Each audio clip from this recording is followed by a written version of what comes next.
कोयलिया बोले लागल हो,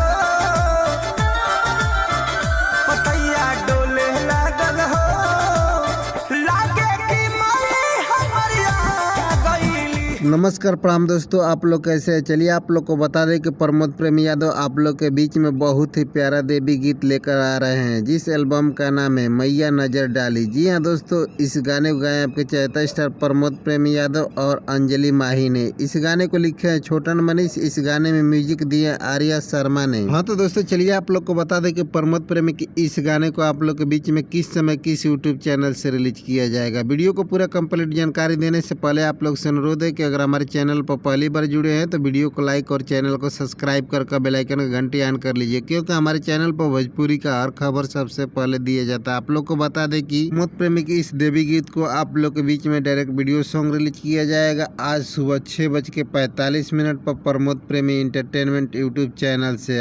आप लोग के बीच में लगातार प्रमोद प्रेमी यादव गाना लेकर आ रहे हैं बैक टू बैक। आप लोग से अनुरोध है कि आज सुबह प्रमोद प्रेमी इंटरटेनमेंट यूट्यूब चैनल पर जाकर प्रमोद भैया का गाना सुनिए, बहुत ही प्यारा देवी गीत है। आप लोग को भोजपुरी का अपडेट अच्छा लगा तो कमेंट कर जरूर बताइएगा और वीडियो को ज़्यादा से ज़्यादा शेयर कर दीजिएगा। प्रणाम दोस्तों।